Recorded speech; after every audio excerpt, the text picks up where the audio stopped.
Shalom, selamat pagi saudara-saudari yang terkasih di dalam Tuhan Yesus Kristus. Selamat berjumpa kembali di dalam renungan pagi hari ini. Sebelum kita membaca dan merenungkan firman Tuhan, marilah kita bersama-sama mempersiapkan hati dan pikiran kita dan memohon tuntunan Roh Kudus. Mari kita berdoa.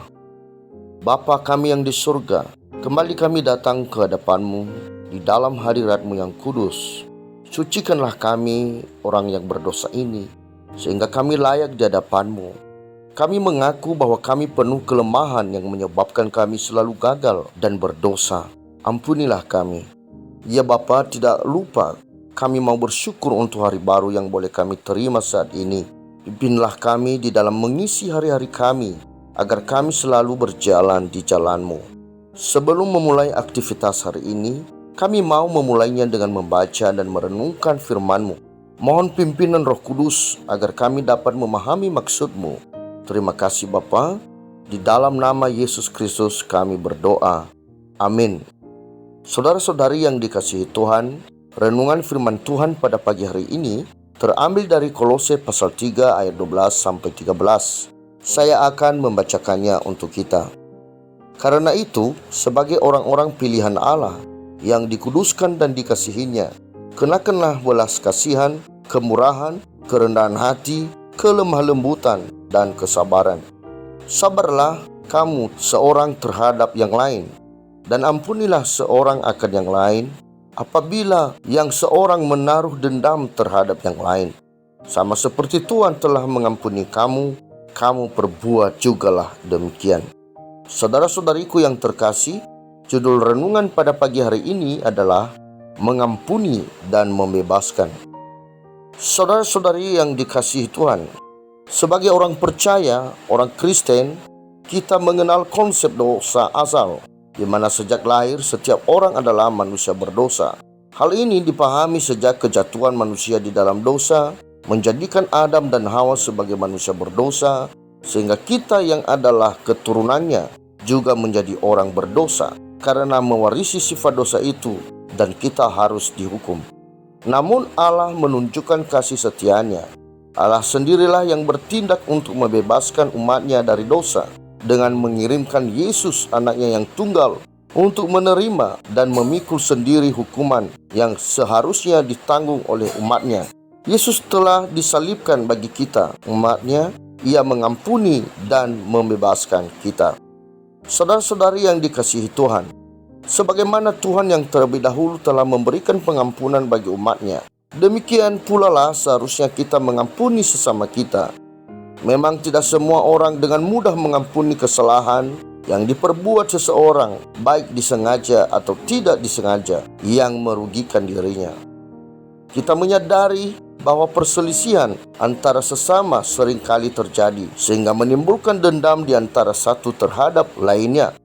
Pada nas pagi ini, Rasul Paulus melalui surat yang ditulisnya dari dalam penjara memberikan nasihatnya kepada jemaat di Kolose untuk bersabar dan saling mengampuni, sebagaimana teladan yang diberikan Yesus yang terlebih dahulu telah memberikan pengampunan bagi umat-Nya. Rasul Paulus mengingatkan jemaat Kolose bahwa sebagai orang-orang pilihan Allah yang dikuduskan dan dikasihi oleh Tuhan, harus mempunyai belas kasihan, kemurahan, kerendahan hati, kelemah lembutan, dan kesabaran di dalam hidup berjemaat. Saudara-saudari yang dikasihi Tuhan, tentang mengampuni ini ternyata pernah ditanyakan pula oleh salah seorang murid Yesus, yaitu Petrus kepada Yesus, seperti yang ditulis dalam Injil Matius pasal 18 ayat 21 sampai ayat yang ke-22 demikian. Petrus bertanya kepada Yesus, "Tuhan, sampai berapa kali aku harus mengampuni saudaraku jika ia berbuat dosa terhadap aku? Sampai 7 kali?" Yesus berkata kepadanya, "Bukan, aku berkata kepadamu, bukan sampai 7 kali, melainkan sampai 70 kali 7 kali. Betapa besar kerelaan hati yang dituntut dari kita orang percaya untuk mempunyai sikap yang rela mengampuni dan membebaskan orang lain dari dosa yang diperbuatnya terhadap kita. Walau pada kenyataannya sering timbul di hati kita untuk mendendam dan berkata, tiada maaf bagimu, mengingat begitu besarnya kesalahan yang diperbuat seseorang kepada kita. Saudara-saudari yang dikasihi Tuhan, nasihat Paulus kepada jemaat Kolose merupakan kebenaran firman Tuhan yang berlaku pula bagi kita. Dikala sulit mengampuni, maka renungkanlah betapa banyak kesalahan kita yang sudah diampuni oleh Kristus. Kita juga tidak lepas dari berbuat salah kepada sesama kita. Maka hendaknya kita meneladani Yesus apabila kita sendiri ingin diampuni oleh orang lain. Saudara-saudari yang dikasihi Tuhan, pada pagi hari ini saya mau mengajak kita untuk dapat mengampuni dan membebaskan orang lain dari dosa dan kesalahannya yang dilakukannya terhadap kita. Sebab siapakah kita sehingga tidak mengampuni? Bukankah kita sendiri sudah terlebih dahulu menerima pengampunan dari Allah kita?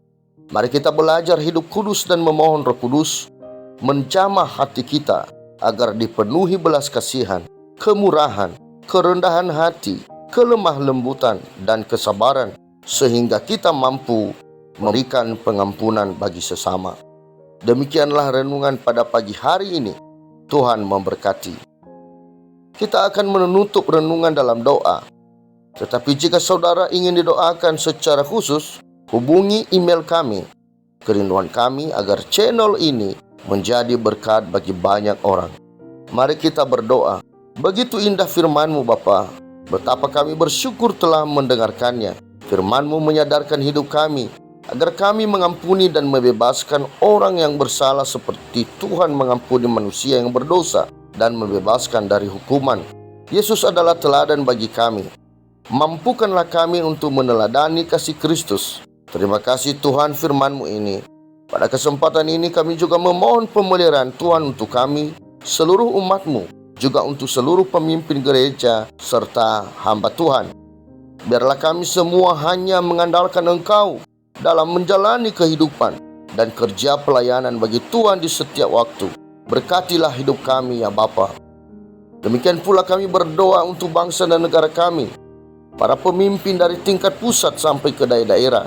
Berkatilah kehidupan mereka dan berikanlah hikmat bagi mereka dalam menjalankan tugas dan tanggung jawab mengurusi pemerintahan ini. Bapa, kami menyerahkan dalam tangan-Mu pribadi lepas pribadi yang saat ini sedang berjuang mendapatkan kesembuhan dari sakit penyakit, yang sedang berjuang menyelesaikan bangku pendidikan, yang sedang berjuang memenuhi kebutuhan ekonomi dan segala pergumulan hidup lainnya. Kami memohon campur tangan Tuhan. Jadilah kehendak-Mu ya Bapa, peliharalah hidup kami. Di dalam nama Tuhan Yesus Kristus kami berdoa. Amin. Saudara-saudari, mulailah harimu, kiranya kasih dan anugerah Tuhan senantiasa melimpah di dalam kehidupanmu. Muliakanlah Tuhan di dalam setiap aktivitasmu, dan jadilah saksi hidup bagi firman-Nya. Roh Kudus menyertai kita semua. Sampai berjumpa kembali di renungan berikutnya. Tuhan Yesus memberkati.